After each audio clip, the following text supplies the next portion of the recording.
This report does not seek to fascinate, it seeks to understand. Understanding is not excusing, it is refusing to let it happen again in the shadows.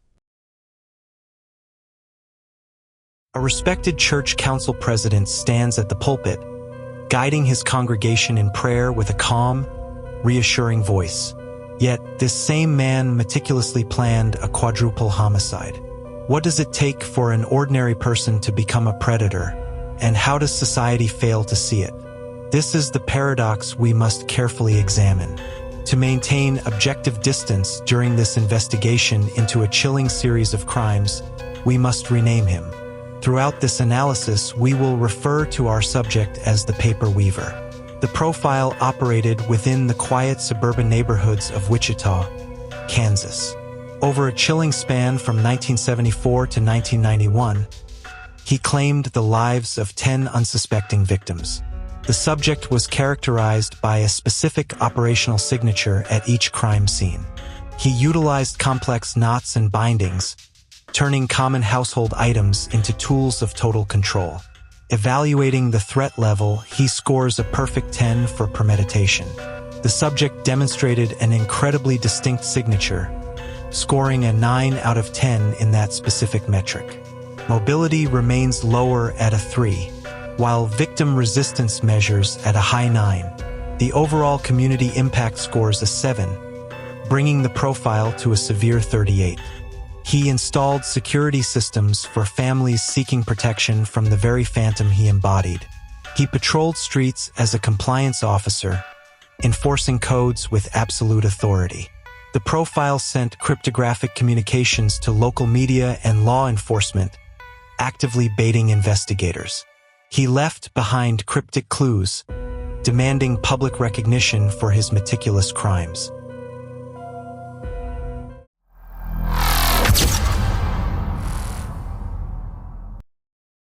Operating unseen in plain sight, he shattered the illusion of suburban safety. This documentary dissects the forensic trail that finally brought his prolonged reign of terror to an end. To the outside world, the subject presented a flawless construct of suburban normalcy. He was a dedicated family man, a respected church leader, and an active scoutmaster. This was not merely a convenient cover, but a meticulously engineered psychological camouflage. He embedded himself into the very institutions that represented safety, morality, and absolute trust. By wrapping himself in the mundane routines of civic duty, the profile rendered himself practically invisible. Society assumes monsters lurk in the shadows, not at the pulpit. His charm was superficial, a calculated performance of compliance and order. He learned the exact social scripts required to disarm neighbors, parishioners, and even his own family.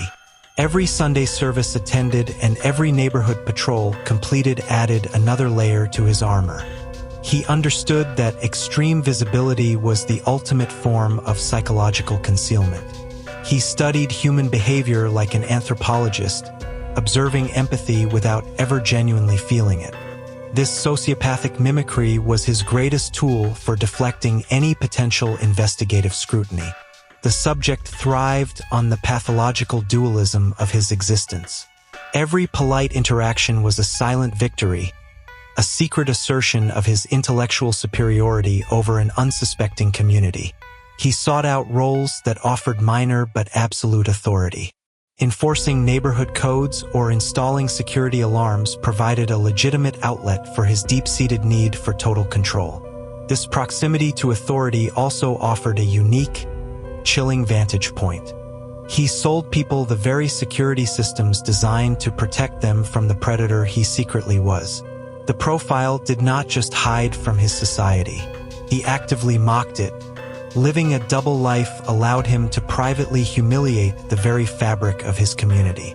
As his confidence grew, so did the audacity of his social performance. He relished the secret knowledge that the man shaking your hand was also your worst nightmare. The psychological mechanics of this deception rely on a total absence of genuine human connection. The subject viewed his peers not as equals, but as potential prey. The mask was incredibly resilient because it was grounded in rigid, obsessive-compulsive organization. The subject compartmentalized his dark urges perfectly, leaving no psychological bleed into his daily life.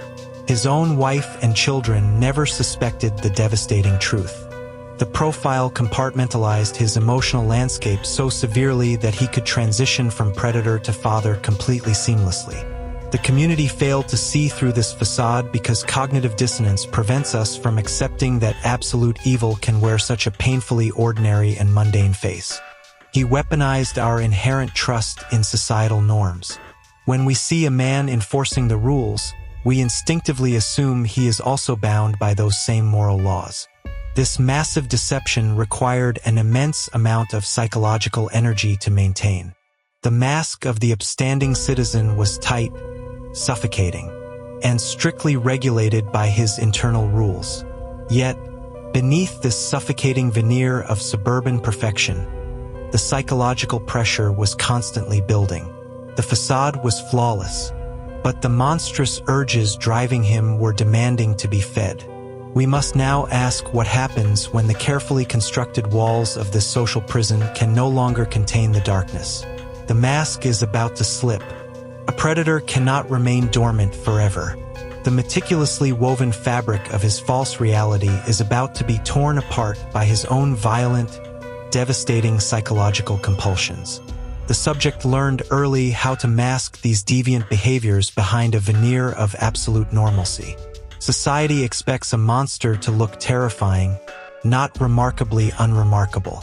Military service provided an outward illusion of structural discipline, but it merely sharpened his methodical nature. Beneath the uniform, his dangerous psychological fractures deepened and expanded. The profile meticulously organized his dark urges into strict categories. He compartmentalized his everyday existence from his growing obsession with inflicting terror, creating a perfect psychological vault. Narcissism and an obsessive compulsion for total dominance completely consumed his hidden identity. He believed himself to be an apex predator, intellectually superior to his oblivious peers. Academic studies in criminal justice did not rehabilitate him. They educated him. He absorbed forensic methodologies, learning exactly how law enforcement tracked and captured violent offenders. The subject viewed police procedures not as a deterrent, but as a strategic playbook. He used this academic knowledge to refine his own predatory techniques and evade detection.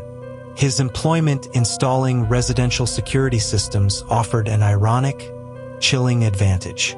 He learned the vulnerabilities of suburban homes, studying how easily standard domestic defenses could be bypassed. This job reinforced his God complex, granting him authorized access to private sanctuaries. Every alarm he installed quietly validated his internal narrative of supreme, untouchable dominance. The meticulous notes he kept were an extension of his desire to own the people around him. Every observed detail was cataloged, recorded, and filed away for future fantasies. He began selecting specific individuals, classifying them not as people, but as designated projects. He mapped their schedules, learning their vulnerabilities with cold, calculated, mechanical precision. Stalking became an addictive prelude to the ultimate act. The thrill of standing completely unnoticed in the darkness fed his insatiable hunger for supreme psychological power. The fantasy of absolute control eventually became insufficient. The internal pressure reached a critical breaking point, demanding a violent transition from private imagination to devastating physical reality. His mind demanded a genuine target to satisfy the escalating sadistic urges. The psychological mechanics were fully assembled, and the predatory trigger was finally primed for execution. A lifetime of silent rehearsal had forged a highly organized, methodical threat. The subject was no longer merely a voyeur. He was prepared to claim absolute authority. What happens when a mind constructed entirely around sadistic control finally shatters the barrier between thought and action? The terrifying theoretical monster is about to become real. The psychological dam has broken irreparably. We must now examine the chilling reality of what occurred when this meticulously built predator finally stepped out of the shadows.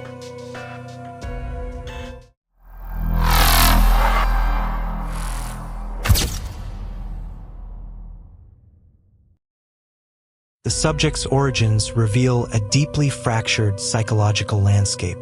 Raised in a strict, devout household, he appeared outwardly typical but secretly harbored profound feelings of isolation.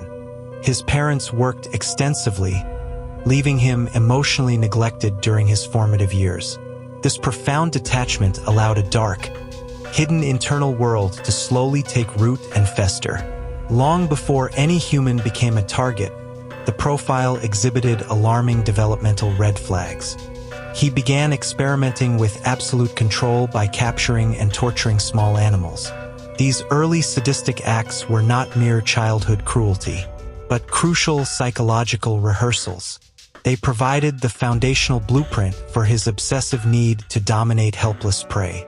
As he matured, his disturbing fantasies evolved into complex autoerotic compulsions. The subject frequently bound himself with thick ropes, merging the concepts of restriction and intense gratification. He also engaged in chronic voyeurism, silently studying the evening routines of unsuspecting neighbors. This predatory observation further eroded his empathy, reducing human beings to mere objects.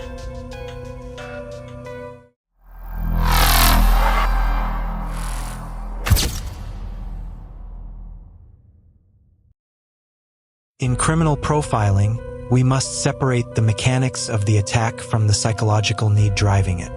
We distinguish the modus operandi from the signature. The modus operandi is practical. It consists of the necessary steps the subject took to ensure successful infiltration, absolute control, and subsequent evasion. His method was highly organized. He conducted extensive pre-attack surveillance, referring to his targets not as human beings, but as designated projects to be managed. To breach domestic sanctuaries, the profile relied on calculated ruses. He often posed as a service technician, utilizing his occupational knowledge to bypass neighborhood defenses. He systematically disabled external communications, cutting telephone wires before entering a residence. This practical step ensured the victims were entirely isolated from outside assistance. Once inside, his primary operational goal was immediate physical compliance. The profile utilized precise intimidation to subdue multiple individuals simultaneously without raising external alarms. However, the modus operandi only explains how he operated. The signature reveals why. A signature encompasses the specific rituals required to satisfy his psychological compulsions. The subject's signature was rooted in severe, ritualistic restriction. He utilized complex knots and specialized bindings to exert an absolute, suffocating authority over the environment. These bindings were not merely functional restraints. They were the central component of a dark, elaborate fantasy that he had been cultivating since his youth. The profile derived supreme psychological gratification from the total neutralization of his targets. The act of binding was an expression of his pathological need to dominate. Beyond the physical restrictions, his signature included a chilling post-incident routine. The subject would meticulously stage the crime scene, rearranging the environment to fit his internal narrative. He frequently captured these staged scenes through photography. Creating this visual record allowed the profile to endlessly revisit and relive his terrifying assertion of power. To further fuel his obsessive retrospection, he systematically removed specific personal items from the locations. Identification cards and personal garments were taken as psychological trophies. These keepsakes served as tangible anchors to his secret reality.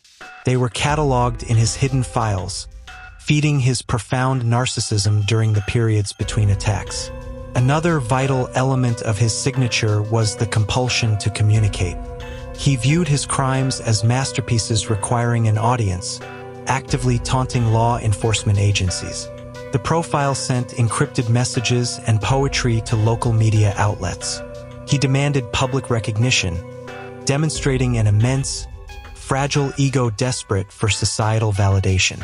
He categorized his internal predatory drive as a supernatural force. He convinced himself that this dark energy elevated him above the moral laws of society. For nearly 2 decades, this highly calculated intersection of a disciplined modus operandi and a terrifying psychological signature kept him completely hidden from authorities.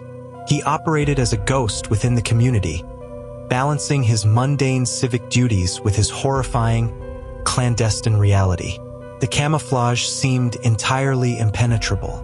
Yet, the psychological pressure of maintaining this absolute perfection is immense. Even the most methodical and disciplined predator is vulnerable to their own escalating arrogance. The profile believed his system was flawless, but absolute control is an illusion. Every meticulously constructed machine eventually encounters a fatal, catastrophic breakdown.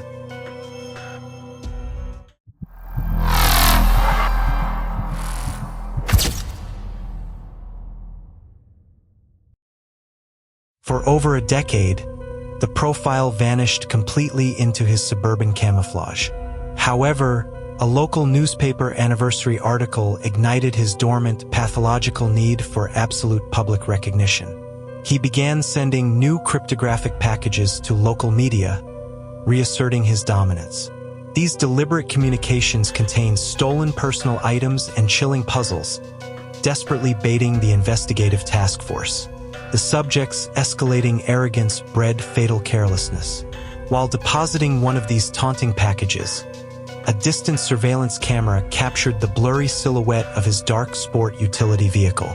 Driven by an insatiable ego, he sought a new method of digital communication. He explicitly asked authorities if a computer disk could be tracked, demanding a public response. Law enforcement recognized this critical psychological vulnerability and set a brilliant trap. They utilized a coded newspaper advertisement to falsely assure the profile that the technology was entirely untraceable. Believing his own absolute superiority, he mailed a purple disk. Digital forensics instantly extracted embedded metadata from a deleted document, revealing his first name and his local church. The meticulous facade instantly shattered. Investigators secured a medical sample from his own daughter, producing a flawless familial genetic match linking the church leader directly to the crime scenes. Arrested quietly, his reign concluded without resistance. He realized his technological error instantly. However, physical capture is only the beginning of a much darker, incredibly complex legal aftermath.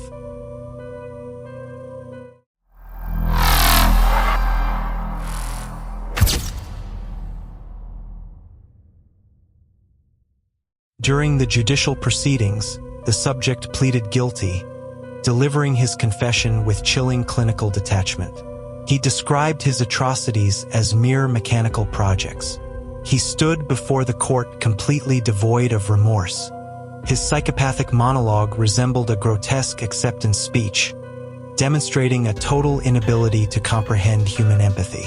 Condemned to 10 consecutive life sentences, he was permanently removed from society.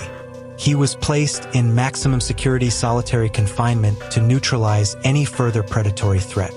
The devastating fallout for the victims' families was immeasurable. The courtroom echoed with their grief, confronting the cold void of the man who shattered their lives. For decades, his unseen presence had severely traumatized an entire region. The revelation that the monster was a respected community leader shattered the illusion of suburban safety. The psychological collateral damage extended to his own family. His wife and children were left to grapple with the horrifying realization of his meticulously hidden double life. This landmark case fundamentally altered modern criminal investigations. It demonstrated how digital forensics and metadata extraction could successfully outmaneuver even the most highly organized, evasive predators. Investigators utilized pioneering familial genetic tracking to secure his conviction. A biological sample from a relative provided the undeniable mathematical link that finally broke his camouflage. The subject forced behavioral science to reevaluate the concept of a serial killer's cooling-off period. He proved that homicidal urges can lie dormant without ever truly extinguishing. Law enforcement continues to analyze the psychological trophies recovered from his property. They systematically search for any hidden evidence linking his methods to other unsolved, clandestine crimes. Locked away in absolute isolation, he is entirely stripped of the authority he once craved.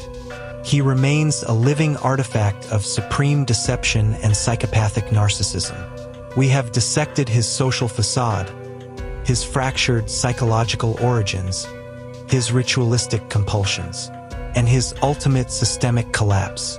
The comprehensive data set is now fully assembled. By evaluating his extreme premeditation, distinct signature, and community impact, we can definitively categorize his pathology. It is time to reveal the true core of the predator. We now possess all the necessary forensic and psychological elements to classify this unique profile. We will define the exact archetype that birthed this devastating phantom. The mystery is over. The trump card is on the table. So, did you recognize him? The phantom who haunted the quiet streets of Wichita is no longer an anonymous profile. His true name is Dennis Rader, globally recognized by the chilling moniker he gave himself, the BTK Killer. Throughout our analysis, we designated him as the Paper Weaver. This alias was deliberately chosen to reflect his dual obsession, weaving intricate, inescapable knots to physically bind his targets, and constructing elaborate paper trails of cryptographic letters to taunt the authorities. Now that his mask has fallen, we must evaluate his pathology through the analytical lens of the Pentagon of Evil framework.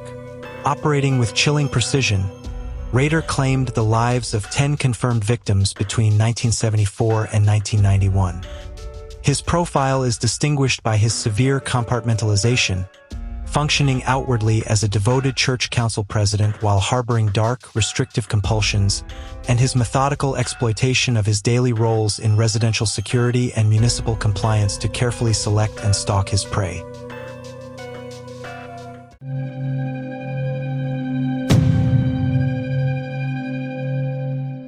Premeditation, 10 out of 10. Dennis Rader's approach to homicide was highly organized and exhaustively planned. He treated human targets as designated projects, conducting extensive pre-attack surveillance to map out their schedules and household vulnerabilities. Rader weaponized his occupational knowledge from installing residential security systems to bypass defenses, often severing communication lines before infiltrating a home. His ability to delay gratification, sometimes stalking an individual for weeks or abandoning an attack if conditions were unfavorable, demonstrates a flawless execution of premeditated intent. Signature, 9 out of 10.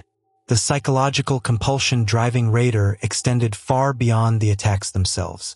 His definitive signature involved the ritualistic use of complex knots and bindings to exert absolute dominance over his environment, reflecting a sadistic need cultivated since his youth. Beyond physical restrictions, his psychological signature included post-incident staging, claiming victims' personal identification cards as trophies, and a narcissistic demand for public validation.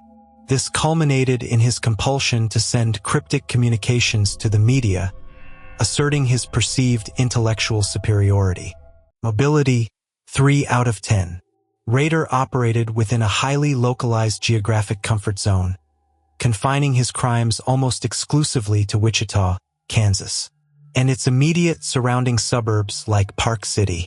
He did not traverse state lines or continuously hunt on the highway systems. Instead, he relied on his intimate knowledge of his own neighborhood.